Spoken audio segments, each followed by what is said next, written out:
Bueno, de nuevo, porque ya me había interrumpido a Javier. eh, Hoy día no los voy a elegir para hacer algún cuestionario porque veo que se esconden detrás de la pantalla y no quieren interactuar con nosotros. Me parece forzar la situación y creería que a partir de ahora en adelante voy a dejar más libre esto, en el sentido de eh, cuando alguien quiere sacarse alguna duda del tema inmediato que hemos rendido, eh, tiene la posibilidad de preguntarlo adelante todos los chicos.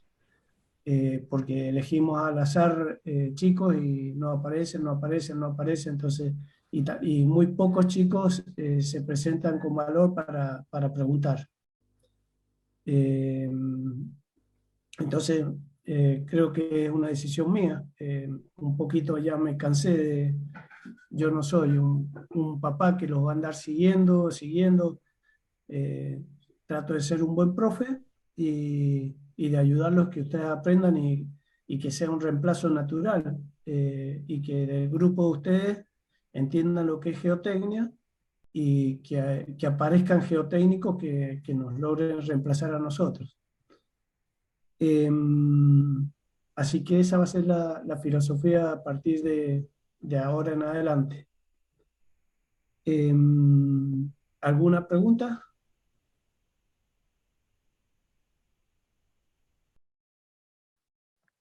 No, profe. Bueno, eh,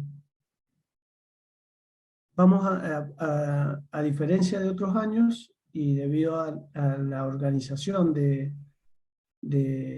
se nos presentan las fechas, eh, este año vamos a interrumpir un poquito.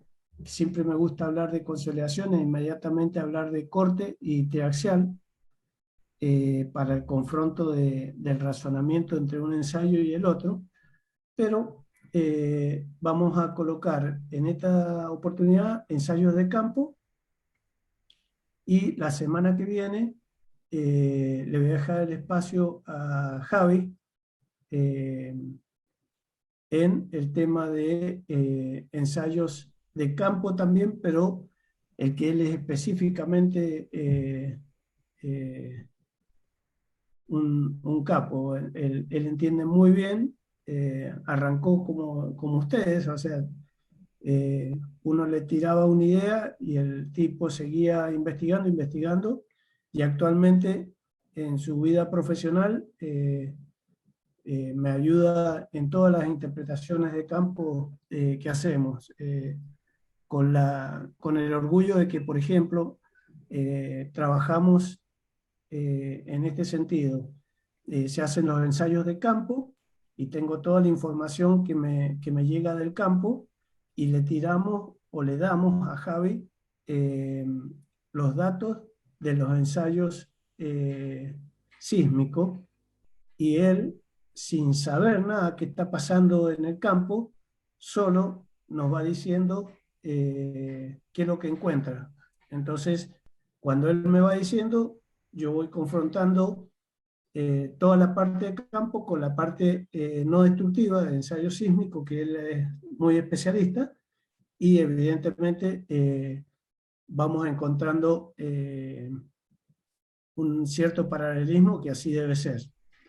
Entonces, en este caso vamos a hablar de ensayos de campo propiamente dicho, y a esos ensayos de campo le vamos a restar lo que les va a dar Javi, que sí lo hemos separado en una clase completa, porque son ensayos que se usan y que están muy difundidos. Si ustedes ven el programa de la materia, no van a encontrar nunca ensayo geoeléctrico, ensayo radar, ensayo sísmico. ¿Por qué? Porque lamentablemente el sistema no se actualiza con la rapidez que debería actualizarse, y nosotros los profes no podemos dejar de darlo, ¿por qué? Porque de darlo y de tomarlo, ¿no?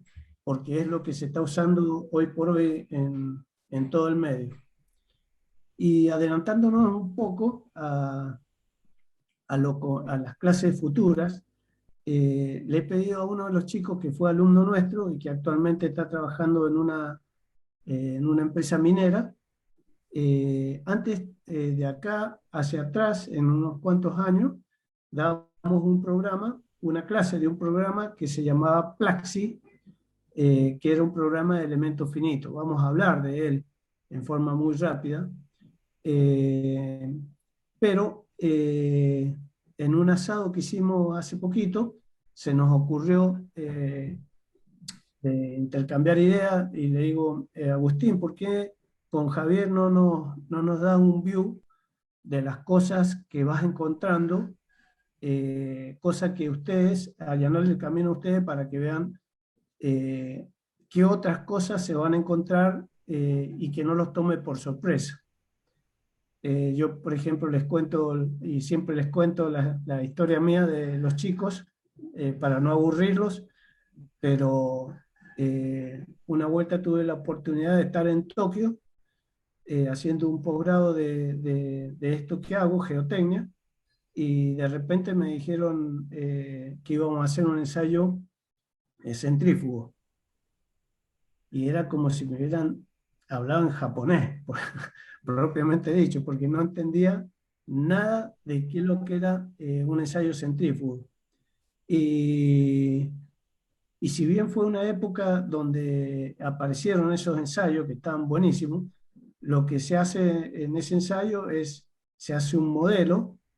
Hay varias centrífugas distribuidas en todo el mundo, pero básicamente esos ensayos nos permiten a nosotros entender cómo puede llegar a fallar una estructura, hablando desde el punto de vista del suelo. Entonces, se coloca en un balde o un recipiente y se hace girar en forma muy rápida, y en la medida que gira el brazo de la centrífuga, eh, la fuerza centrípeta o centrífuga acciona sobre el modelo hasta que llegara a la falla. Obvio, hay centrífugas que tienen un diámetro de 2 metros, y la que fuimos a ver nosotros tenía un brazo de 30 metros. Imagínense lo que era la centrífuga que vimos. Y veíamos el modelo, en ese entonces veíamos el modelo a través de una pantalla, cómo iba fallando y cómo, desde dónde empezaba a fallar un talud, en el caso que nosotros veíamos.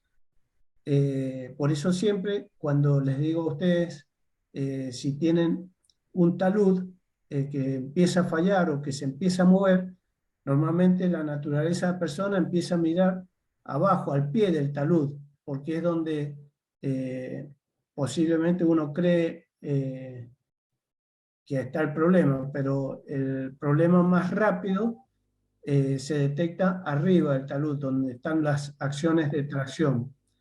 Lamentablemente no tengo para graficar, que con Javi no lo pudimos solucionar, pero hubiera sido muy bueno de poder graficar y explicarle esto en forma directa, más directa, digamos.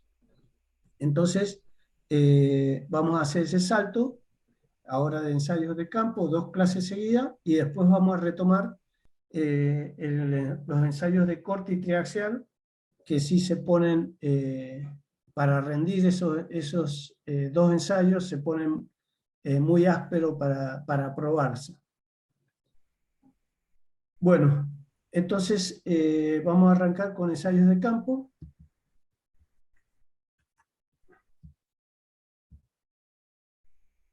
Y ensayo de reconocimiento de campaña.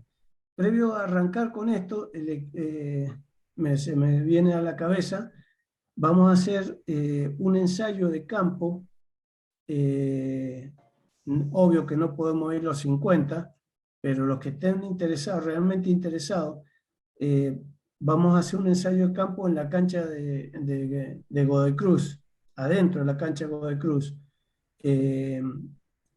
Se podrían anotar en la página o contactarlo al Javi. El Javi va a poner la fecha y vemos cómo así lo pueden ver en forma directa. Eh, Ahí vi que estaba Yaya escuchando y nos ha estado ayudando en algunas cositas de calicata que se han hecho en la cancha. Y bueno, por ahí el que lo conozca también puede contactarse con él y coordinar y que él les explique por dónde ingresar, etcétera, etcétera. ¿Te parece, Yaya? Está durmiendo, Yaya. ¿Me escuchás? Eh, Por lo pronto, sería el sábado a las 9 de la mañana. He hablado con el Adrián que lo vamos a hacer. Va a ser ajá. la sísmica. Estaría Eh, bueno que se quiera verlo, cómo se hace el ensayo. eh, que se anote y bueno, coordinar y se tiene que ir por sus propios medios. bueno, ahí yo han hecho un forito los chicos, los que quieren colaborar en el laboratorio, que son tres, o ver Ujú. distintos ensayos. Pero yo, el que quiera, genere un nuevo debate y ponga, yo voy a ir a la cancha de Godoy Cruz o algo por el estilo, y empiecen a ponerse ahí. Y bueno, Ajá. ya voy a preguntar, lo que no tengo idea es con el ingreso, si hay que hablarlo o no, ¿viste? Así que bueno, eso me Mira, queda a mí. hasta el momento cuando yo he ido no hemos Sí. tenido ningún problema. Se me ocurre ahora, pero obvio que los 50 no podemos ir porque va a decir que somos un equipo que lo venimos a jugar al tomba. Pero eh, no, creería que no va a haber problema. O sea, ¿cuánto iremos a ir? 8, 10 como máximo, ¿ah? Que se anoten y vamos viendo cuánto, Ujú. para saber qué pasa eso. Y la otra que podemos ver, suponer que se anoten los 40 o 50 chicos, bueno, seleccionamos 10 y hacen hacemos antes de fin de año uno o dos más y invitamos al otro resto, cosa que no se pierdan esa enseñanza que está buenísima, ¿no? Bueno, bueno. ¿Te parece? Sí, sí, sí. Bueno, pero en lo pronto que hagamos eso, de que pongamos ahí ensayo cancha de YouTube y sí, que vayan anotándose. Bueno, Dale. entonces los ensayos de reconocimiento de campaña son ensayos que son aportes a los trabajos de laboratorio. Muchas veces cuando nosotros hablamos de laboratorio, decimos el comitente o la persona trae la muestra al laboratorio y ahí se ensaya, se empieza a hacer granulometría, plasticidad, humedad, clasificación, peso específico, ensayo de consolidación, ensayo de, de corte triaxial, permeabilidad, etcétera, etcétera, pero son ensayos de laboratorio. Entonces, complementando a los trabajos de laboratorio están los trabajos de campaña, que en realidad los trabajos de campaña son los más importantes para el geotécnico. ¿Por qué? Porque en campaña es donde está el problema, es donde está la incertidumbre. Entonces, uno, como profesional de la geotecnia, debe saber ver cosas que otra gente no ve.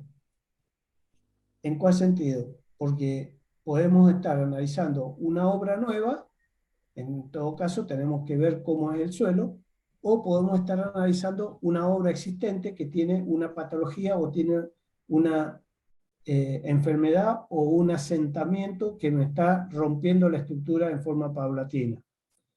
Entonces, muchas veces los trabajos de campaña son los que realmente definen un proyecto o definen o clasifican del problema.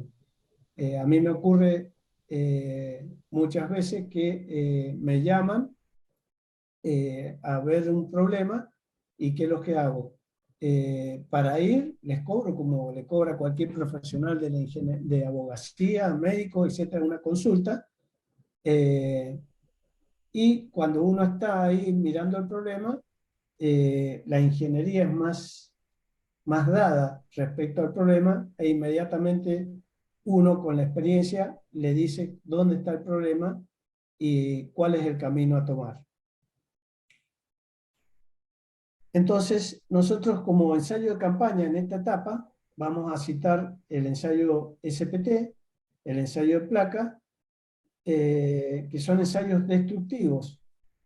Y después, al final de este parrafito, vamos a ver ensayos como radar, como geoeléctrico y la clase que viene como ensayos sísmicos, eh, que son ensayos no destructivos. Entonces son ensayos destructivos y ensayos no destructivos. ¿Qué podemos hablar de los ensayos de campaña? No podemos decir que este es el ensayo, el más importante de todo. ¿Por qué? Porque muchas veces hay ensayos que uno realiza y no logra ver con ese ensayo cuál es el problema o qué es lo que hay, y realizando otro ensayo sí se puede ver el problema. Entonces quiere decir que si uno tiene toda una gama de ensayos para realizar, está bueno que se haga toda esa gama de ensayos. Eh, pero a veces no es tan posible, entonces se hacen los ensayos, no es tan posible, ¿por qué? Porque muchas veces desde el punto de vista económico eh, no salta el problema. La gente no quiere hacer grandes erogaciones de plata en los ensayos del suelo y prefiere comprar un porcelanato muy bueno para su casa. Y nosotros tenemos el desafío de aprender a educar a esa gente, que decirle, mirá, es más importante que vos analices el suelo desde el punto de vista estructural, que te compré un porcelanato de alto tránsito importado de Italia. ¿Por qué? Porque si a vos se te asienta la casa, el porcelanato se te va a romper. En cambio, si no se te asienta la casa, podés lucir el porcelanato con todo eso. Ojalá pudiese hacer el estudio de suelo y comprarse su porcelanato, pero muchas veces no es posible. Entonces, también, aparte a veces de una cuestión de costo, aparece el problema de tiempo. Eh, Muchísimas veces, por ejemplo, hoy estoy muy apremiado con un trabajo que lo quieren para ayer. Por ejemplo, el trabajo del estudio del suelo de la cancha de Antonio Tomba. ¿Por qué? Y porque estaba muy tranquilo, pero porque no había el acceso al público, ahora quieren ingresar con el público y bueno, hay que salir a solucionar el problema, entonces hay que saber detener esa vorágine de querer resultados inmediatos. Entonces, en función del costo, tiempo y de la experiencia que uno va teniendo, es la definición del equipo que uno va a llevar a campaña. Por ejemplo, ustedes conocen el Pedemonte de Mendoza y lamentablemente nos estamos quedando sin superficie para construir acá en la zona, en la semizona urbana. Entonces nos quedan dos caminos: o avanzamos hacia el este, eh, invadiendo terrenos fértiles de cultivo, o avanzamos hacia el oeste, donde tenemos nuestra cordillera o precordillera, y como ya hemos realizado explotación de la precordillera, muchas veces se han emplazado barrios sobre fosos que se han rellenado sin control ni nada. Entonces, eh, ¿qué es lo que tenemos? Tenemos la posibilidad, ahora está el Google Earth, donde ustedes pueden mirar un terreno que lo llaman para analizar y se van cronológicamente con el tiempo hacia atrás, pero llegan hasta el 2002, creo, 2000, sí, creo que llega hasta el 2002, y uno puede ver la evolución de cómo el trabajo antrópico o la modificación que va haciendo el hombre sobre la superficie. Entonces, pero muchas veces, por ejemplo, nosotros con Javier tenemos, logramos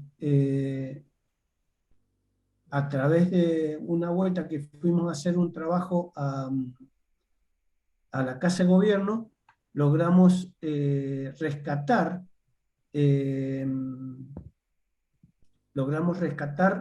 unas fotos de unos vuelos que realizaban aviones y que tomaban fotografía. Entonces tenemos eh, registros de fotos desde el año 70. Entonces, cuando la gente que me llama quiere invadir el Pedemonte, inmediatamente vamos al registro fotográfico y le decimos, bueno, vamos ahí, te voy a cotizar, pero ahí ya directamente te puedo decir que tenés un problema de relleno. A mí cuando era muy joven, yo lo cuento como una experiencia, eh, para mí fue muy tétrica, no tuve unos docentes geotécnicos y, y como todo persona que estudia mucho y que cuando sos joven uno se quiere atropellar el mundo, entonces salís con una formación ingenieril y prácticamente creéis que te la sabes toda. Y en mis primeros pasos me comí un relleno de ese tipo, por eso siempre cuento la experiencia, porque realmente fui a hacer un estudio de suelo en mis primeros pasos y el terreno estaba espectacularmente bien nivelado. eh, Le hice ensayos de carga, era toda una maravilla. Hicimos, como eran casas pequeñas, hicimos calicatas o pozos de observación de 1 metro, 1,5 metros, y la fundación llegaba a 70 centímetros. Normalmente hay que observar eh, hasta el doble del ancho de la fundación, entonces estaba sobrado, más los ensayos de placa que hicimos con carga con equipo, que no se movía el terraplén, y estaba impecable, o sea, una capacidad de soporte hermosa. ¿Qué pasó? Con el correr de los años, ese barrio era pequeño, no era grande. Ese barrio empezó a fallar, empezaron a gritarse las cosas y bueno, yo ganado en años, eh, me tocó analizar el problema.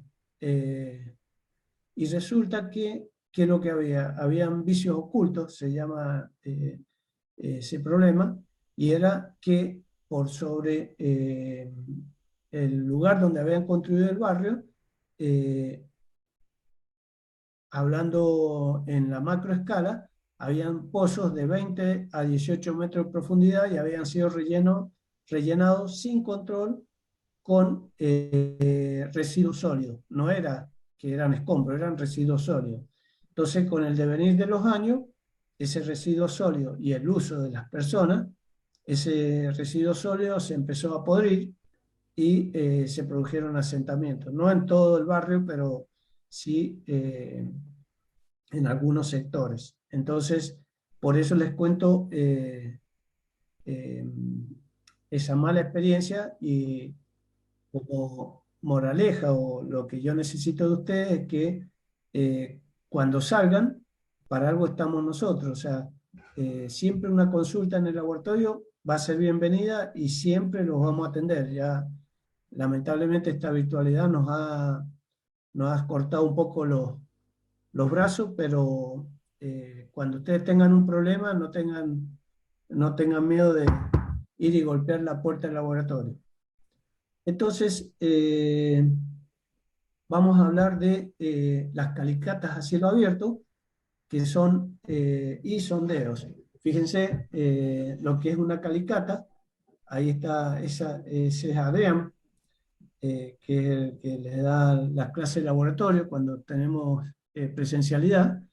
Y este es un pozo que se hizo para hacer el estudio de suelo de, ¿cómo se llama? El supermercado ese que está en la acera, tan grandote, enfrente del hiper cerámico. Bueno, no me acuerdo El, ahora cómo se llama. el, el Taicor. La Dicor. Eh, Y fíjese el contraste entre la calicata y el equipo de perforación. El flaco está impecablemente vestido, prácticamente hasta sin guantes, manejando el penetrómetro. Y ustedes dirán, claro, este es la panacea, lo mejor, lo que puede ser lo mejor de lo mejor. Pero lo mejor de lo mejor es este pozo donde uno va excavando manualmente, se da cuenta de la dureza. En este caso, como es un equipo mecánico, algo de dureza se puede detectar en la diferenciación del avance del equipo de perforación, pero si el operador no es ávido, no se da cuenta porque esto es un equipo mecánico y como es mecánico no se avanza, avanza, avanza y no se da cuenta cuán distinto es la perforación. En cambio, en este caso, sí. Eh, a su vez, como el pozo tiene, la calicata tiene como 0,80 o 90 centímetros de diámetro, se va avanzando y se va sacando el material. Fíjense que ahí hay un compresor, porque en ese caso necesitábamos airear, porque el calor era sofocante y necesitaban oxigenación las personas. Este pozo llegamos a 20 metros y a los 18 metros nos había empezado a ingresar agua. La napa estaba entre 17 y 18 metros de profundidad. Esta es otra forma de trabajar o hacer las ocultaciones de campaña, es trabajando con una barrena que puede ser en forma manual o en forma mecánica. Acá está Adrián, este soy yo, esto era la iglesia de La Paz. Y fíjense, está este equipo que se hace esta misma calicata con este equipo. Eh, Obvio, los costos son totalmente distintos. Eh, pero los resultados son exactamente iguales. Esta se utiliza para hacer, como dice el nombre acá del equipo, pilotes. Por ejemplo, acá en el Hayak, cuando se hizo la estructura del Hayak, eh, nosotros acá en Mendoza estamos acostumbrados. Hay mucha gente muy, muy buena excavando pozos que se llaman poceros y muy difícilmente se pueda competir económicamente con la excavación a mano que realizan estos tipos. Pero cuando se necesita rapidez, bueno, en el Jaya necesitaban hacer, supongamos, creo que eran como 40 pozos en menos de 10 días y no había pareja de poceros que pudieran solucionar el problema y entonces se trajeron un equipo, una holladora de este calibre y se realizaron las pilas. No se utilizan para hacer el estudio de suelo, pero sí para realizar las pilas. Entonces, ¿qué es lo que aparece como primer equipo o ensayo de campaña? Lo más importante en campaña es poder ver el suelo, observar el suelo.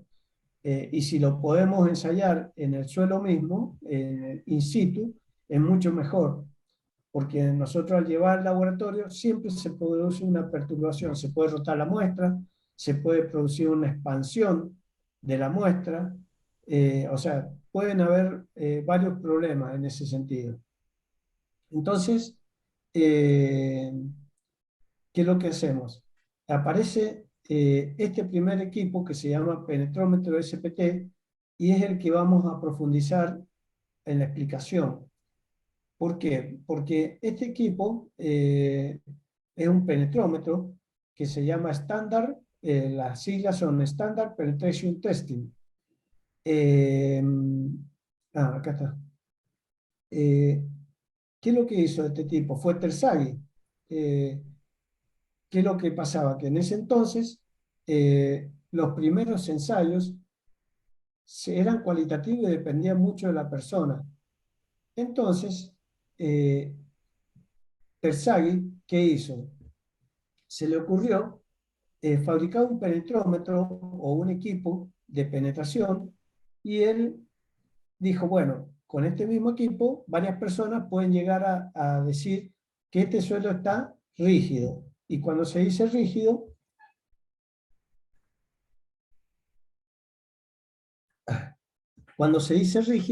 la rigidez la va a decir con el mismo significado una persona a otra. También si es blando o con posibilidades de asentamiento.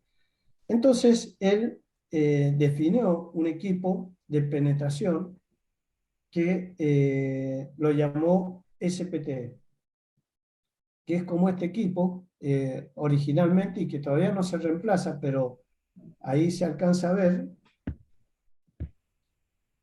es un tren de barra, este es un cabezal de golpeo y este es un tren de barra que ingresa al sondeo.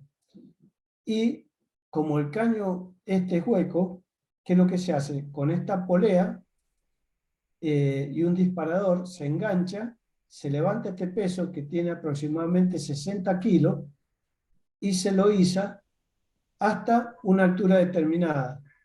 Esa altura determinada, no me acuerdo si eran 70 centímetros, y se dispara. Entonces cae y golpea con este peso sobre el cabezal y se hinca el equipo SPT. Es evidente que si el equipo SPT no está normalizado, normalizado, ¿qué significa? Que el acero sea de determinada característica, el espesor de las barras tengan un espesor determinado, los conectores, porque las barras tienen aproximadamente 1,5 metros, y cuando uno va hincando las barras, eh, se van acoplando barras a través de conectores. Entonces, la longitud de las barras también está normalizado, la confección de las roscas de los conectores también está normalizado, y quiere decir que simplemente él juzgaba la calidad del suelo con ese equipo. Eh, Esta escalinata que se usa es para engancharle a la doble polea. ¿Por qué doble polea? Porque imagínense que para izar esta pesa 70 centímetros, esta pesa aproximadamente 60 kilos, y al dar, cuando el suelo es muy resistente, 30 golpes, eh, no hay fisicoculturista que se la banque. Entonces se coloca este juego doble polea y de esa forma, si ustedes se acuerdan de física, reducían la fuerza de levantamiento, y en la persona que se coloca acá arriba es la que realiza el disparo para que caiga en caída libre la pesa. Entonces, ¿qué es lo que hacían los tipos? Contaban la cantidad de golpes que se daban para avanzar 30 centímetros el tren de barra. Cuando se avanzaba los 30 centímetros, se decía, bueno, para 30 centímetros dimos 15 golpes y se anota en campaña 15 golpes. Y así sucesivamente hasta la profundidad que uno quería analizar. Eh, es evidente que la herramienta en el extremo del equipo tiene que ser una herramienta especial que está acorde con el tipo de suelo. Eh, entonces, pueden haber herramientas que si ustedes después van a ver los apuntes que están más profundizados, pueden haber cucharas de distintos tipos, donde hasta uno puede hincar la cuchara e ingresa la muestra por el extremo de la cuchara y saca una muestra para llevar al laboratorio. O también el extremo se puede hacer a través de un dardo o una punta, donde sirve para suelos granulares o de difícil penetración. Entonces, dependiendo del tipo de suelo, va a ser eh, el tipo de herramienta que se va a colocar. Ustedes pueden ver que en realidad es un equipo bastante rudimentario, que hoy por hoy se inventa en el 1890 Hoy por hoy los pliegos los siguen pidiendo. ¿Por qué? Porque hay una cantidad infinita de parámetros que están relacionados al número de golpes. Entonces, ustedes con el número de golpes pueden sacar cohesión, pueden sacar densidad, pueden sacar velocidad de onda, pueden sacar módulo de deformación del suelo, pueden sacar también compresibilidad, posibilidad de asentamiento, o sea que tiene una cantidad de parámetros correlacionados al número de SPT que prácticamente se ha hecho irreemplazable hasta el momento. Hoy por hoy, por ejemplo, nosotros tenemos un equipo, ese es el equipo nuestro, ese equipo está normalizado cuando hacemos un trabajo en una empresa minera o, por ejemplo, servicios IPF. Tenemos que presentar el certificado de normalización del equipo y calibración del mismo. Entonces está tan compenetrado que todo el mundo pide SPT. ¿Y qué es lo que hacemos actualmente con Javi? Perdón, me da sonar la nariz.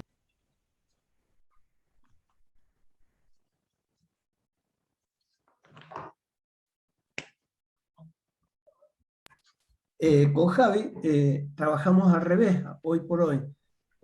Como tenemos equipos de primera generación sísmico, generamos las velocidades de onda a través del suelo, y como hay una relación entre la velocidad de onda y ensayo SPT, hacemos un back análisis y obtenemos los valores de SPT que tanto piden los pliegos. Si ustedes agarran actualmente un pliego de vialidad nacional o vialidad provincial, o un pliego que no está tan actualizado, que muchas veces vienen de copia, más copia, más copia, siempre piden el SPT.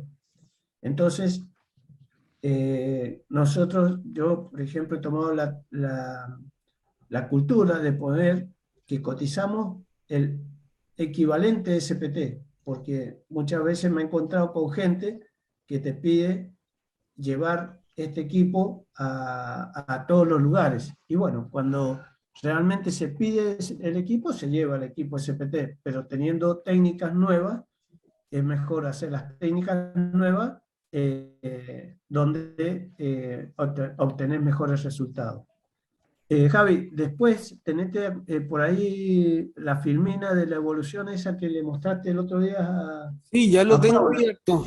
De cuando Ah, te canses un poco, vos me das y yo voy a mostrar ahí la evolución de la geotecnia y a partir del SPT todo lo que se inventó. Obviamente no vamos a ver todo, pero para que ellos lo sepan. Y claro, sí, acá la- adelante está, pero eh, Si querés por lo eso vemos me... ahora, mientras me dejas compartir la pantalla y también te quería decir que le mencionara, porque esto ya sería como una pequeña introducción, de que el código argentino, el CIRSOC 103, que Sí. lo utiliza para la clasificación sísmica del sitio. Ah, Este, está bien.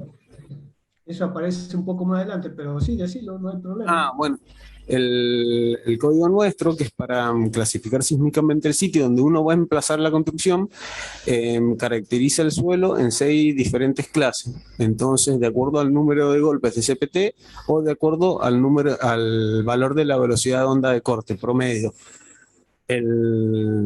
Actualmente se puede caracterizar de las dos formas, pero bueno, generalmente todo el mundo, como es dijo Ignacio, ya es un poco pesado.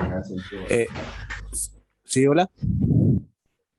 Bueno, es un equipo pesado, difícil de trasladar, se ha evolucionado lo que vamos a ver la clase que viene. Así que la clase que viene espero que la puedan ver, no se la pierdan, porque tengan en cuenta que va muy de la mano al tipo de suelo que es, cómo impacta ese suelo en la estructura que se va a construir, cómo se comporta ese suelo sísmicamente. Entonces va a ser muy interesante. Ahí voy a aprender la parte de compartir pantalla. Espera un segundito, Javi. Espera, Ah, avancemos un poquito dale. y ahí yo te digo cuándo lo metemos. Dale, yo me silencio Eh, para no molestar, pero ok. cualquier cosa. Ahí yo te aviso cuando lo metemos, que está buenísimo esa filmina chiquita. Bueno, entonces ahí, por ejemplo, el mismo equipo, para no llevar el trípode, se utiliza la misma retro de la obra, para hacer el ensayo del SPT. Ahí fíjense, si se alcanza a ver, bueno, se pixela, pero en la mano del tipo está el disparador que se une al ojal del equipo y bueno, cuando gira, cae en caída libre el peso.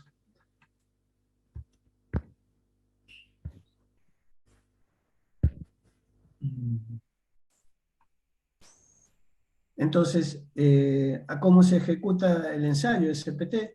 Evidentemente, son tantas, acá está a 76 centímetros de altura, son tantas las consideraciones que hay que tener en cuenta, pero la más importante de todas es tener en cuenta que uno va excavando, o ya sea con equipo mecánico o equipo manual, un sondeo. Entonces, cuando va cambiando la característica del perfil del suelo que va apareciendo, uno tendría que realizar un ensayo SPT. Entonces, muchas veces se coloca tanto en los pliegos o en los informes de suelo, el número de golpes metro a metro. Por ejemplo, a ver, le voy a mostrar un trabajo que estoy haciendo. Este es un perfil estratigráfico que estoy haciendo No y se está viendo, profe. ¿Ah? ¿No se ve? No, todavía se ve el power. ¿Se ve el power? Claro. Se ha colgado estás viendo estás compartiendo pantalla y a lo Sí, mejor solo es Power lo que estás compartiendo. Poné compartir pantalla. sí. Lo puse eso, pero no. A ver si pongo Stop Share y vuelvo de nuevo y me voy acá. A ver si ahí. Pensé que ahí sí se tiene que ver, ¿ah? No, Ahí se ve. Sí, ahí se ve. sí.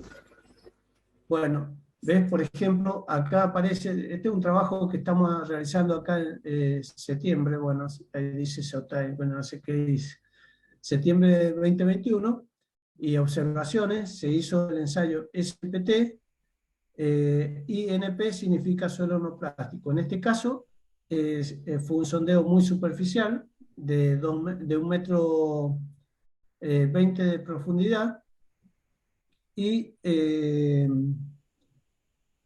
tenemos relleno, aparece una arena, y fíjense que acá aparece el ensayo CPT. Entonces, para 10 golpes, para 20, 30, 40, 50. Más de 50 golpes, yo más de 40 golpes en el equipo no doy, porque ya 40 golpes para avanzar 30 centímetros es reventar el equipo. Entonces, por ejemplo, este estrato de relleno representativo tiene 10 números de golpes promedio. Este tiene 20 números de golpes. Y fíjense, y acá aprovecho para ustedes, toda esta partecita que aparece la humedad y le aparece la granulometría y los límites de consistencia y la densidad, el ángulo de fricción y la cohesión. Todos estos datos son los que terminan de complementar el estudio de un perfil estratigráfico, y esto lo hacemos a través de una curva granulométrica. Esto a través de la clasificación o límite de consistencia, la densidad, ya dijimos que la medimos, en este caso fue por el método de la parafina, y el ángulo de fricción y la cohesión lo sacamos con un ensayo triaxial. ¿Mm? Entonces, acá, bueno, esto es un resumen de lo que van a ver el día de mañana en un informe geotécnico, un perfil estratigráfico real. Esto es lo que estamos haciendo. ¿Mm? Entonces, acá aparece lo del SPT.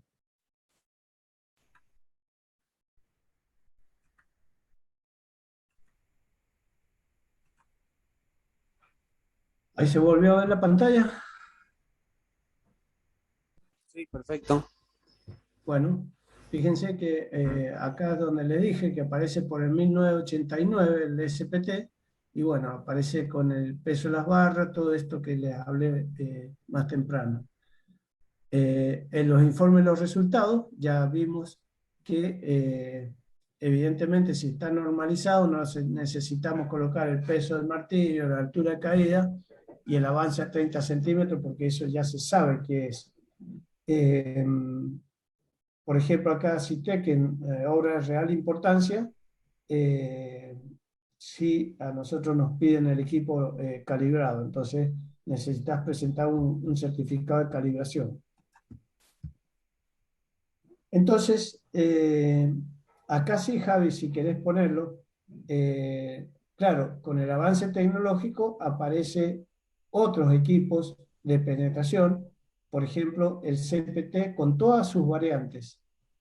Fíjense que lo que hace este camión hace el lastre y lo que hace, en vez de dar golpe o golpeteo, se avanza con presión hidráulica y se va hincando un tren de barra, con la diferencia que en el extremo del tren de barra aparecen, ¿cómo se llama?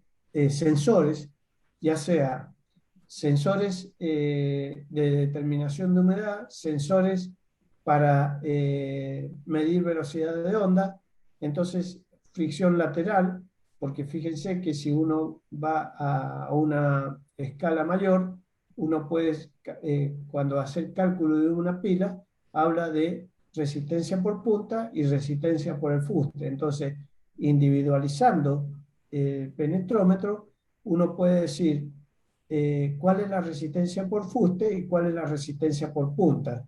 Entonces, y eso extrapolarlo para dar las recomendaciones de un cálculo para una pila. Entonces, fíjense, toda la gama de sensores que puede tener el equipo, y claro, son muy específicos y de una ingeniería ya con transductores y de una ingeniería muy importante. El equipo que tenemos nosotros es totalmente rudimentario, pero sirve a las fines de los ensayos, sirve exactamente lo mismo que un CPT, como este Ahí, equipo que ya aparece. a ¿Querés ver, ponerlo, Juan? sí, sí, dame pausa un segundo porque si no después se medio que Ahí te se... lo paso. Ahí Perfecto. te lo pasé. Compartir pantalla. Compartimos. Ahora se puede ver. Se está viendo la pantalla mía. No, Un segundo. Se veía Zoom. No, perfecto, sí, sí, todavía no ha cambiado. Bueno, mira, lo primero que les voy a mostrar, no sé si entraron alguna vez, pero en la sección de foro social, yo le dejé un super catálogo de ensayos que estaba bueno para que vean de que lo que les mostramos es lo que todavía se sigue usando y vendiendo. No es que estamos tan desactualizados, porque siempre tenemos la idea de que lo que tenemos acá es como viejo. Y acá, por ejemplo, está el que está hablando el CPT. Lo interesante de este que le dejé, que tienen todos los equipos que hemos visto y algunos tienen los objetivos para qué se usa. Bueno, el que quiera profundizar las distintas puntas que hay. Ese catálogo tiene prácticamente 279 páginas de geotecnia, así que bueno, eso bájenlo. Subí uno porque tengo más, pero bueno, eso es lo primero que le quería mostrar. Y lo otro que decía Ignacio es que cuando empezamos a cruzar, yo les voy a mostrar una filminación, un gráfico, está acá, que es que era como el camino de la geotecnia en el tiempo. Bueno, yo voy marcando cada clase el camino que nosotros vamos haciendo, por dónde hemos ido pasado, por dónde vamos pasando. Ahora estamos en CPT, después CPT, y bueno, los que vayamos viendo. Pero claro, acá en esta parte donde dice ensayos in situ, hay un montón que no vamos a alcanzar a ver, por lo que dice, porque cada ensayo tiene una particularidad o da un valor o tiene sensores distintos, pero evolucionaron de manera muy similar, o sea, la misma idea, obviamente, con ciertas variables. Y este es el original, el que propuso Terzai. Y bueno, y acá van los distintos que han ido saliendo. a lo largo del tiempo. Este sería lo que voy a dar yo la próxima clase y quiero que también vean y presten atención de que estaríamos prácticamente en el año 2000 y con Remy prácticamente en el 2016. ¿Eh? No es que estemos atrasados en eso. Así como en eso está bueno porque va a estar importante. Dame un segundo que quiero volver a presentar. Y a ver si estaba, porque no me acuerdo. No, esta sería la parte. No, bueno, ese es el Pero que tenía del. No, ahí no. está, espérate un poquito, que es un crawlhall. Sí, eh, pero, sí. Esto está interesantísimo, pero lo tendría que traducir. Es justo lo que estás hablando, ¿entendés? De los sí, ensayos in situ, de modelos empíricos, de la correlación que has mencionado. Entonces, cómo funciona lo que haces vos y cómo podés ir y volver de un método a otro. Entonces, claro, bueno, de todos modos, está bueno el pantallazo. Por sí, ejemplo, fíjate ese que tenés a la izquierda, In situ test, eh, es un sensor, por ejemplo, que emite también ondas. Y fíjate que vos mostraste un crawlhall sí, eh, más arriba. más Es como arriba.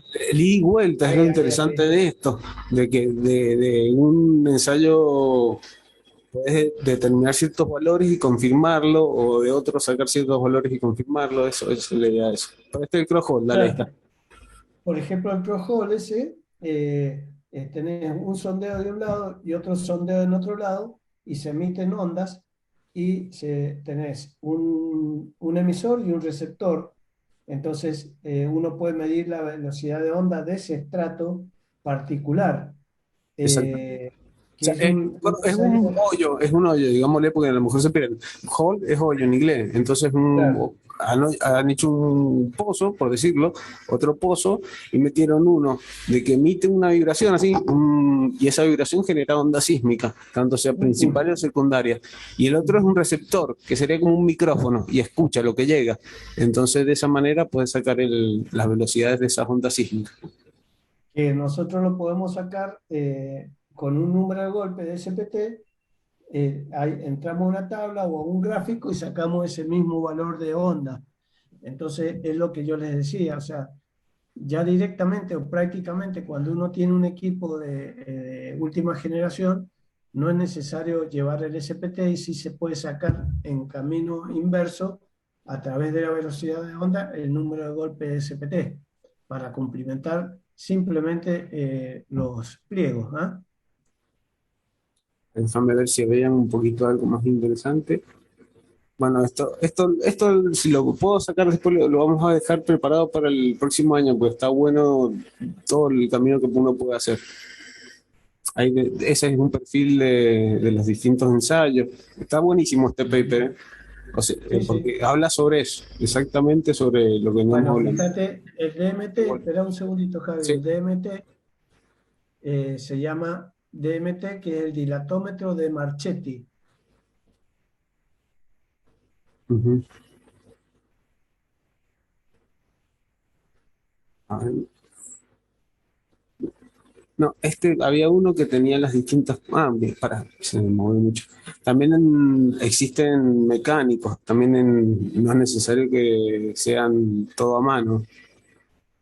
En los CPT, cuando estabas mencionando, ¿te acordás de eso?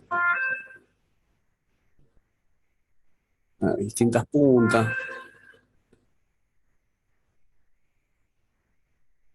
Acá tenés las correlaciones que existen o han ido definiendo los distintos ensayos con los distintos valores que se van obteniendo.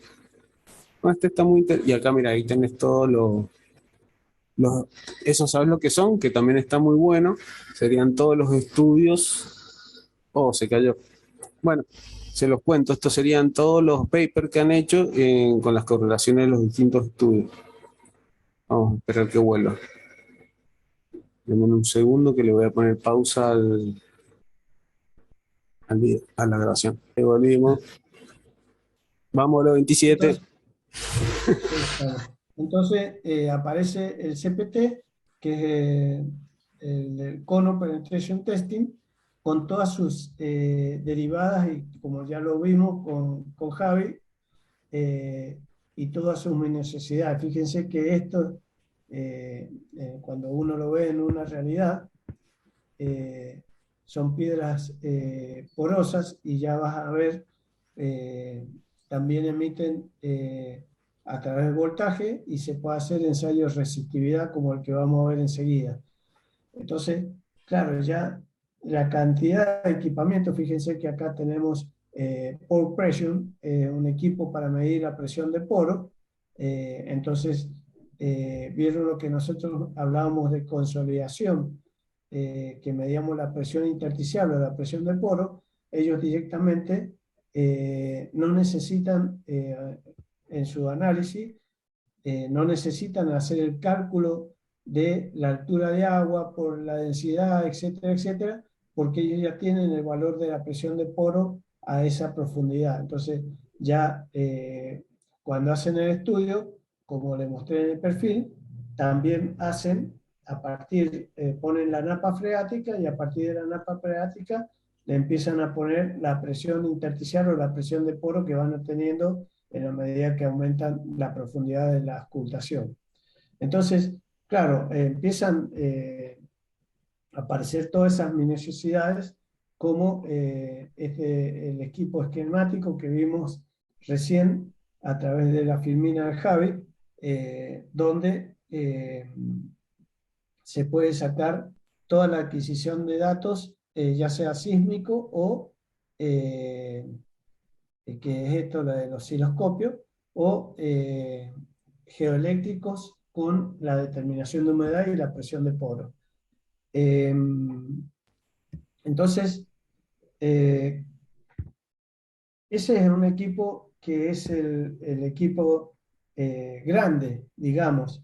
Entonces, como complemento a ese equipo, aparecen equipos más versátiles, más livianos, porque imagínense, para que ustedes tengan una idea, ya la pesa que pesa 60 kilos, el tren de barra que debe pesar por lo menos 400 kilos, para trasladarlo al equipo cuesta una barbaridad. Entonces aparecen equipos mucho más versátiles, y equipos más chicos, pero que tienen sus limitaciones, porque evidentemente cuando uno encuentra un suelo muy rígido, no puede hacer la ocultación o el análisis con ese penetrómetro tan ligero y tan rápido. Fíjense el tamaño del penetrómetro con la escala de Adrián, evidentemente es muy chiquito. Y este es un penetrómetro que se levanta la pesa y se avanza. Nosotros este lo hemos calibrado con el equipo del SPT y cada 10 centímetros de esto son los 30 golpes que damos en el equipo DIM. Los tenemos calibrados para nuestro equipo. Pero aparece también un equipo que se llama Panda, que hay un ingeniero acá en Mendoza que lo tiene, que tiene ya un poquito los sensores, etcétera, etcétera, y puede medir a través de golpes con martillo, en vez de levantar la pesa y hacer caer, mide el avance del tren de barra. Pero, como todo equipo liviano, tiene sus limitaciones por respecto del tipo de suelo. Sí, este equipo se desarrolló mucho en Holanda, donde todos los suelos son Holanda o Países Bajos, como se llama ahora, eh, son todos suelos blandos. Entonces, sí, no hay problema. Pero acá en Mendoza, por ejemplo, este equipo no sirve. O sea, puede servir para los primeros metros nada más, donde está el limo que no sea muy firme, y bueno, se puede analizar. Pero ya cuando se ingresa a un suelo firme, los equipos estos versátiles quedan un poquito fuera de escala, digamos. Entonces, el DIM es un equipo penetrómetro que obedece a la norma alemana, y el Panda es un equipo que aparece posterior al DIM con los sistemas sensores.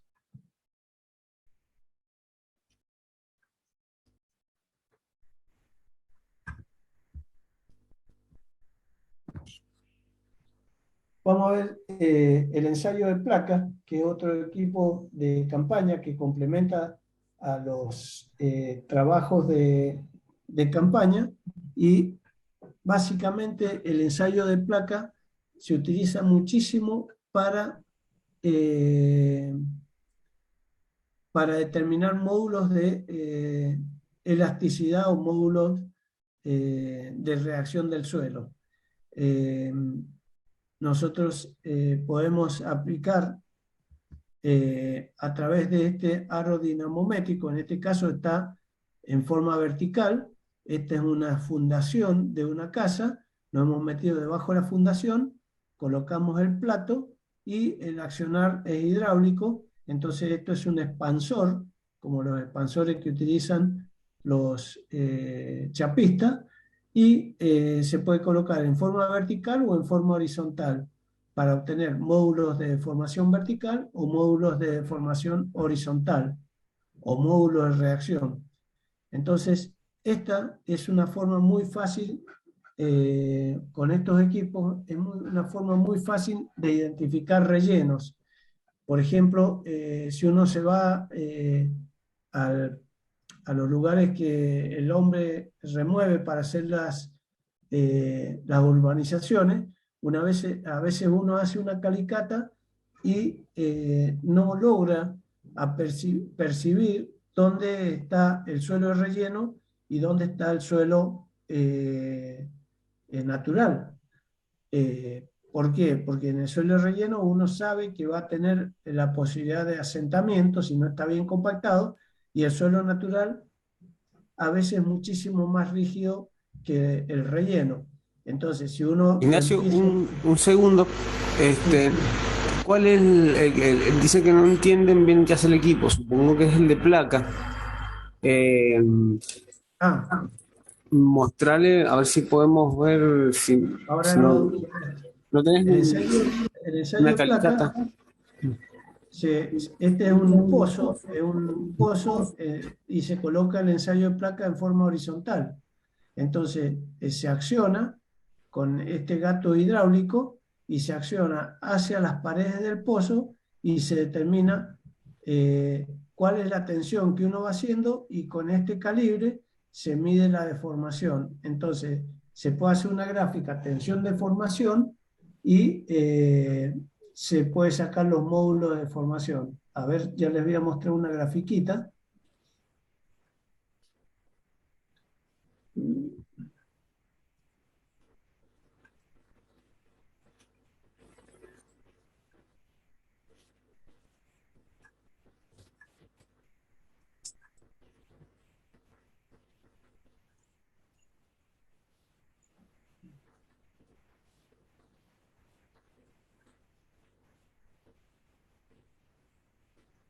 Voy a poner pausa mientras tanto. ¿Se ve la planilla, Javi? Perfecto, se ve, se ve. Bueno, entonces acá tenemos la lectura del flexímetro y la deformación. Entonces uno va tomando la lectura del flexímetro, eh, que por la constante del aro me da la fuerza que va accionando contra las paredes del pozo, y la deformación es la que se mide con el calibre. Entonces uno va sacando la tensión de formación, tanto en kilo por metro cuadrado o kilo por centímetro cuadrado, y también puede sacar el coeficiente balasto, que el coeficiente balasto después lo van a usar muchísimo para la moderación, que son los kilos centímetros cuadrados por centímetro cúbico de formación. O sea, ¿cuántos kilos por centímetro cuadrado se necesita aplicar al suelo para deformar un centímetro? Entonces, este módulo, por ejemplo, lo piden muchísimo las personas que se dedican al cálculo de postes, porque su cálculo está en función del módulo de reacción que les ofrece el suelo. Entonces, en la medida que este número es más grande, el suelo es más rígido; en la medida que es más chico, en este caso es un suelo muy blando. Imagínense que este es un limo, que son 50 kilos por centímetro cuadrado, y un suelo aluvional o una grava firme está arriba de 300 kilos por centímetro cuadrado. O sea, y este módulo de balasto está arriba de 10 kilos por centímetro cúbico. O sea, valores muy importantes. Entonces, con la lectura del flexímetro de carga y la lectura de formación, uno traza esta gráfica que es tensión de formación y la pendiente es el E o la módulo de formación del suelo. Entonces, para eso se utiliza el ensayo de placa.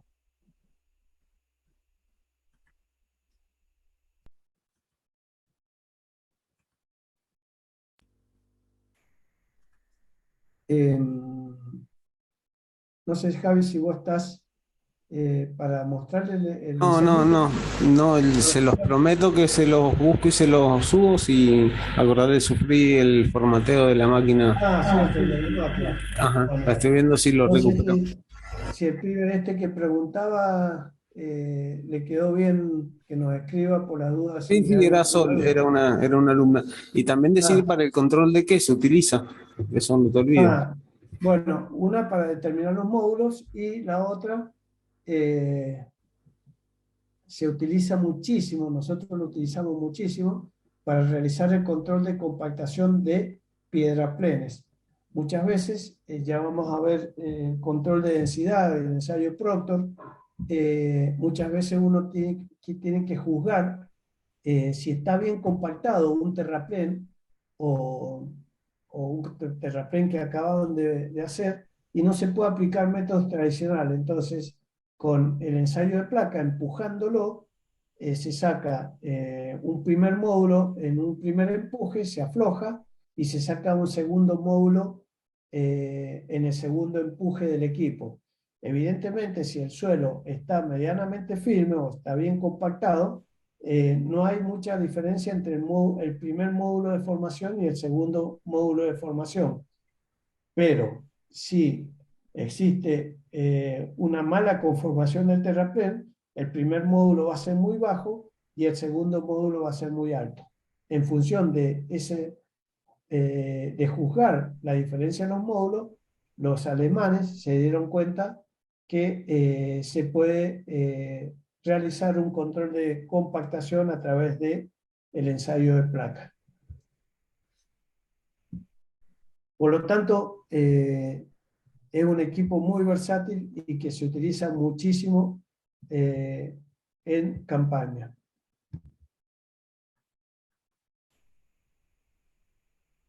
Ahora vamos a ver, ya estos son ensayos, como dijimos, destructivos, y ahora vamos a entrar en la gama de los ensayos no destructivos. Por ejemplo, el ensayo geoeléctrico. El ensayo geoeléctrico es un equipo que mide, no es otra cosa que medir la resistividad del suelo. Entonces nosotros sabemos que por la ley de Ohm, voltaje, intensidad y resistencia, y la resistencia es voltaje sobre intensidad. Entonces, el voltaje lo medimos con un equipo y la corriente la hacemos pasar a través del terreno. Entonces, aparece la resistividad aparente del suelo, que es como si fuera la resistencia que ofrece el suelo al pasaje de la corriente. Obvio que si tenemos suelo salino, son más conductivos, y si tenemos suelos menos salinos, son menos conductivos. Entonces nos permite determinar, en función de la resistividad del suelo, qué tipo de suelo se está atravesando. Para ello, aparecen dos métodos que son los más importantes. Hay varios métodos, y se llaman sondeo eléctrico verticales, lo que se hace.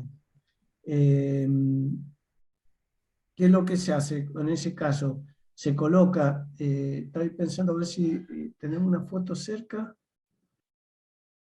del ensayo geoeléctrico. Ah, ¿ves? Un segundito. Les voy a mostrar un ensayo que hicimos hace poquito.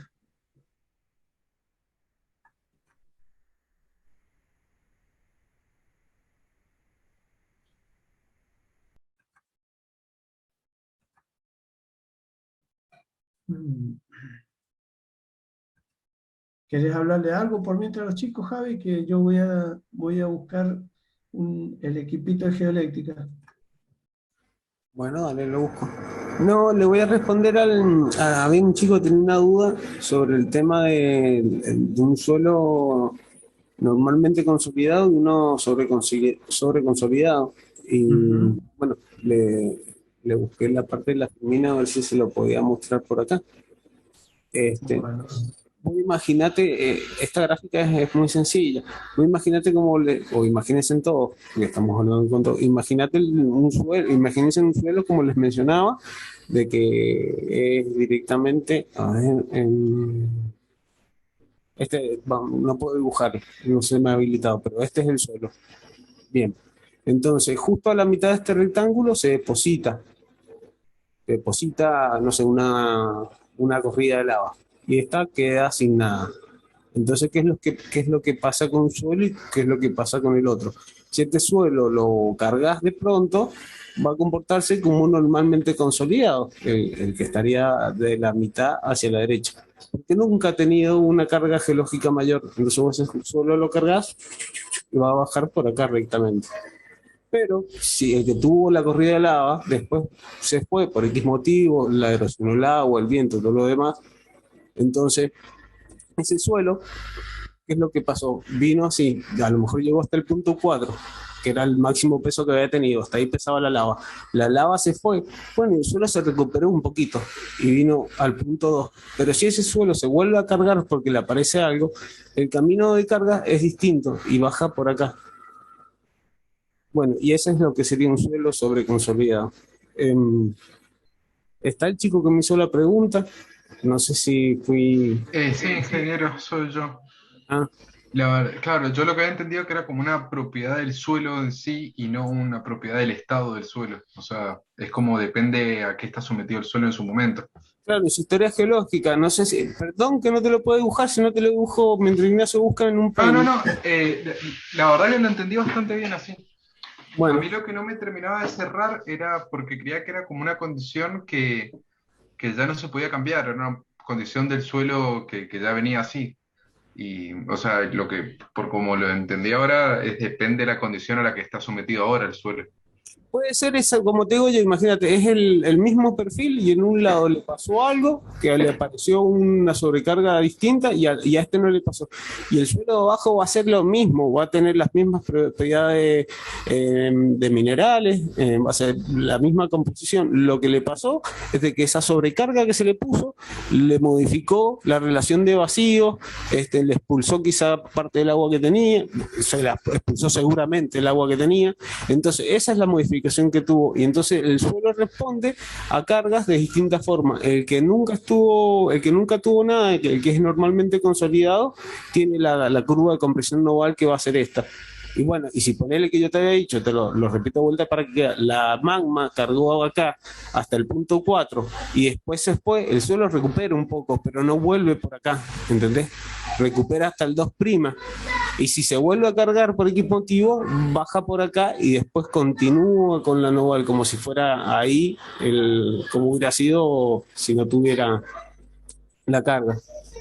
sí, lo que tenés que tener en cuenta es eso, que en Mi- realidad es un sello del estado que tenés el suelo, pero son eras geológicas, o sea, eso no lo va a hacer de un día para el otro. O sea, eso, la consideración de normalmente consolidado y sobreconsolidado pasa a través de muchísimos años, entonces millones de años. Entonces, no, o sea, una vez que ya lo catalogás de cómo está el suelo, eso va a ser en función de la carga que vos le vas a colocar. Si vas a colocar una carga más chica, estás trabajando en un suelo normalmente consolidado. Claro, ¿no?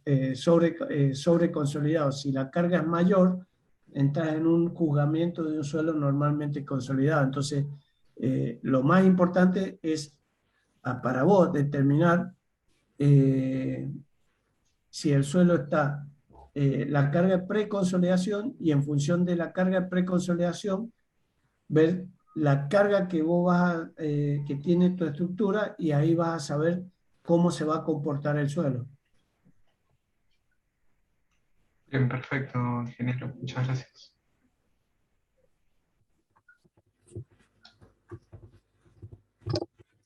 Ahí hay un chat.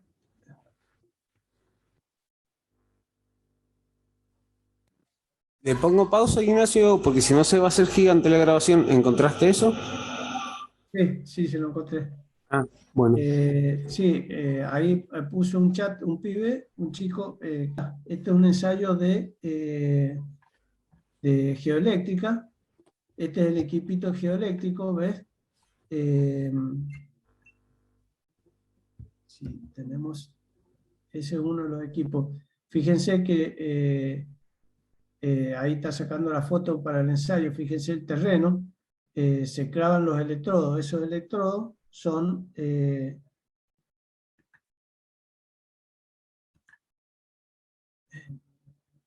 ¿dónde estaba? Ah, se me fue el...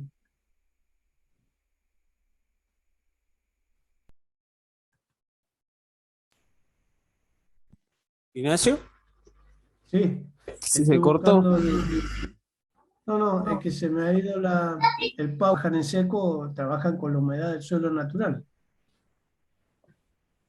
Bien. De todas formas, imagínate en el SPT cuando vos agarrás y estás hincando y no puedes pasar los 30 centímetros que dice, vos no le seguís dando hasta que lo pasás. Eso se llama rechazo. Y significa que el ensayo llega hasta ahí, porque es lo que también puede pasar, te encontraste con el manto rocoso o con una roca gigante y vos le seguís dando martillazo, martillazo, martillazo y vas a estar todo el día y vas a terminar moliendo el equipo. Entonces, te pasás los 30 golpes y no avanzás, ahí está, después en la filmina está bien explicado, eso es rechazo. No es que, ¿entendés? Llegás siempre a terminar el ensayo a la profundidad que uno quiere. Claro. Claro, claro, cuando se complica mucho en ese caso, directamente se rechaza, no, para Claro, no, no por meter. eso yo te decía que más de 40 golpes y no llega a los 30 centímetros, pones en la libreta de campaña rechazo porque Listo. es forzar al equipo a la macana, lo rompes al equipo, ¿me entendés? Claro, claro, eso es lo que iba. Bien entendido. Gracias. Entonces, acá, por ejemplo, tenemos la configuración de Schlumberger, se trabaja con 4 electrodos, donde los externos es por donde ingresa la corriente al suelo y los internos se coloca un voltímetro. La distribución en este caso es desde el centro al electrodo donde ingresa la corriente es L y la diferencia entre el voltímetro es A, entre los electrodos que se mide la diferencia potencial. Entonces, ¿qué es lo que se hace con este ensayo? Se mide primero a un L, a otro L, a otro L y se va abriendo y en la medida que se va abriendo, las líneas de corriente van pasando más profundas. Normalmente este ensayo es, si nosotros tenemos la distancia entre el electrodo A y B, nosotros estamos midiendo la corriente a una profundidad de la distancia entre A y B dividido 2. Quiere decir que estamos midiendo la conductividad o la resistividad eléctrica del suelo a esa distancia a la mitad, justo en el centro donde está el punto O. Esa es la configuración del Schlumberger. Entonces uno puede hacer una línea, en este caso que hicimos el trabajo, nos pedían la resistividad ortogonal, en el sentido norte-sur y este-oeste.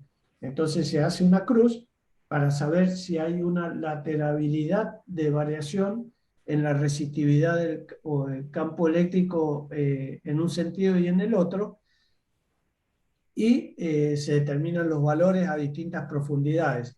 ¿Para qué? Porque en ese caso era una línea eléctrica, entonces en función de la resistividad que uno le va dando, se hace la puesta a tierra del equipo, porque muchas veces, bueno, ustedes saben lo que es una puesta a tierra. Entonces se hace el diseño de la puesta a tierra de las columnas.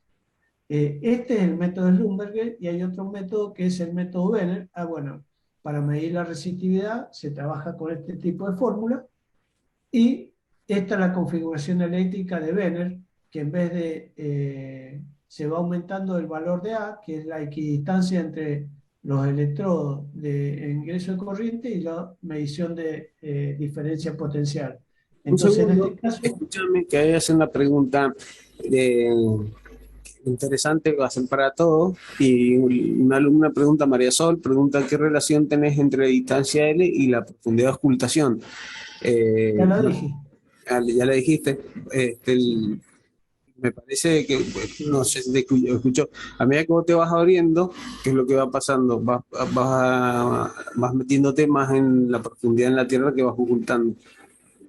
En el método Schlumberger, la profundidad que estoy ocultando en el punto O es la distancia AB dividido 2. Por ahí estoy midiendo la corriente a esa profundidad. En el método Benner es el valor de A directamente. O sea que si yo tengo un A de 3 metros, estoy midiendo la conductividad o resistividad a 3 metros de profundidad. Este método es más simple que el método Schlumberger y es el que más se usa, eh, es el que más se usa, eh, más que todo para puesta a tierra. ¿Qué es lo que se hace también con estos métodos? Se saca tomografía eléctrica, se puede colocar una línea a 1 metro, a 2 metros, 3 metros, a 4 metros y se va midiendo las resistividades en un tren de avance de mediciones en un sentido y en el otro sentido. Entonces se puede sacar una configuración como tomografía eléctrica, como en este caso estos dibujitos que se ven tan bonitos, pero que bueno, que llevan su trabajo eh, para sacar el perfil eléctrico ya sea en 2 dimensiones o en 3 dimensiones. Ahí estamos viendo donde está marcadito el método Schlumberger. Fíjense que hay una distancia entre electrodo y electrodo y este es el L. Es mucho más grande que la distancia entre electrodos en medición de voltaje. Entonces acá, este fue un alumno nuestro, el Tincho, no sé si te acuerdas, Javi. Sí, me acuerdo. Sí, porque él nos preparó esta partecita de geoeléctrica para explicarla. Así que, bueno, y estos son los valores de resistividad aparente en función del tipo de, por ejemplo, si uno está trabajando gravas o arcilla, normalmente tenemos entre 100 ohm metros, que es el valor de la resistividad. Y en función de estos valores uno sabe qué tipo de suelo va atravesando. Y por último, vamos a ver el caso de radarización, que si el sábado hay un grupo de chicos que ve el equipo de sísmica, a la otra podemos ver otro grupo, el trabajo de radarización.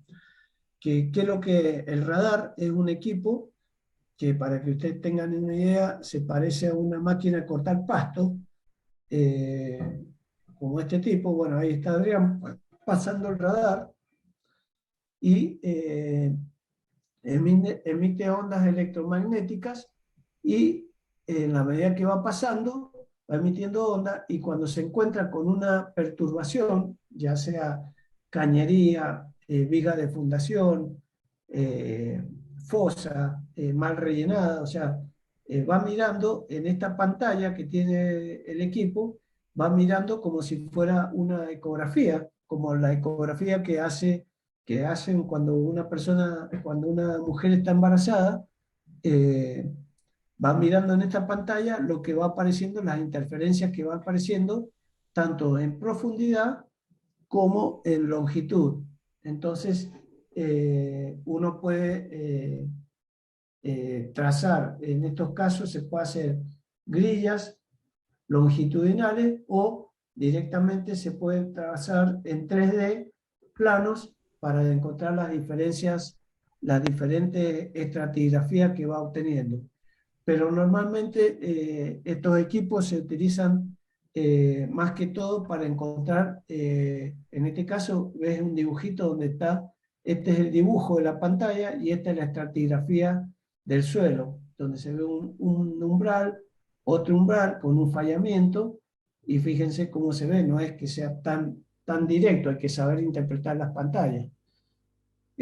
A nosotros nos ha pasado muchas veces que se cobra el servicio, piden la cotización del servicio y les parece caro, pero no es que dice, bueno, pero por ahí me compro el equipo, una gran obra, me compro el equipo y soluciono el problema. El problema es saber leer las pantallas, porque no es tan fácil detectar las cosas.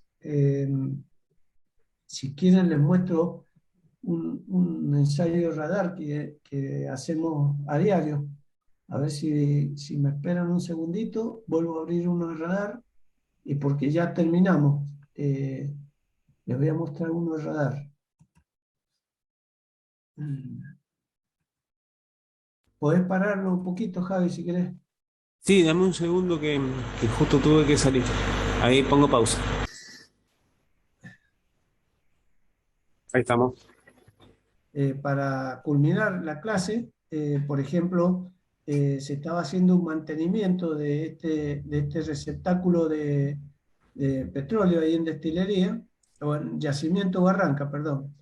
Y querían saber si llegaban, porque evidentemente, así como están estas conexiones externas, también hay conexiones internas entre estos tanques. Entonces, había que pasar una línea 1, una línea 2, una línea 3, todo alrededor del tanque para ver si habían conexiones. Entonces,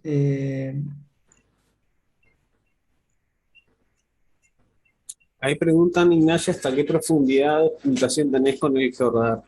ajá, Depende de la tener una frecuencia. profundidad aproximadamente, depende de la antena, porque el equipo nuestro es multivariable.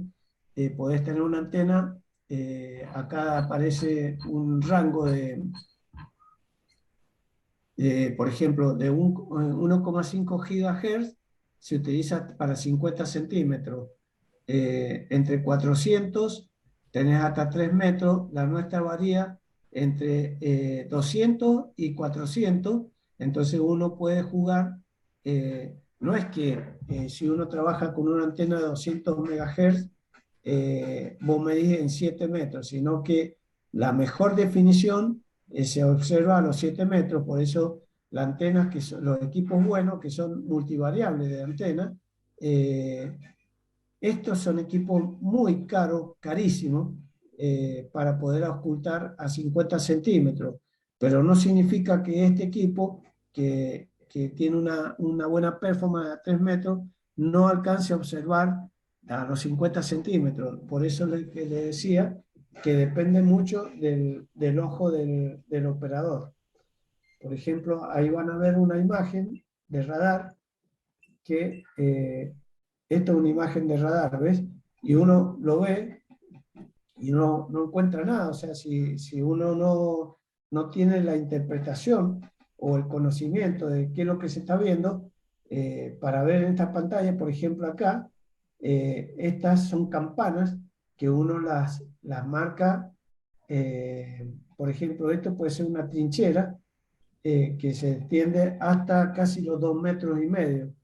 Entonces, acá hay un cambio de estratigrafía, otro cambio de estratigrafía y un tercer cambio de estratigrafía. Acá, por ejemplo, aparece una trinchera. Entonces, esta es la línea 1 y esta es la línea 2.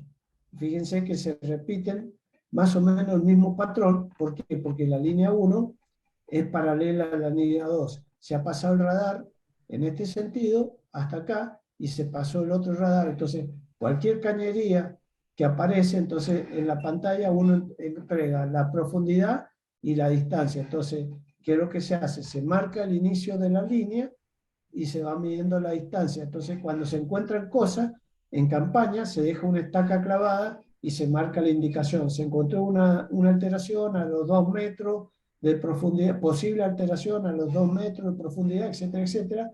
Entonces, ya en campaña se sabe. ¿Por qué? Porque, ¿qué es lo que ocurre? Fíjese el tamaño de los autitos. ¿Ah? Evidentemente, cuando uno va a meter una retroexcavadora, tiene que andar con mucho cuidado porque sacar fuera de servicio un equipo de esto es un macanazo muy grande. Entonces, Bueno, este es uno de los ejemplos que se puede dar con el equipo radar. ¿Ves? Ahí se marca los inicios de las líneas y de la línea uno se da con GPS y cosa que no haya duda de equivocación.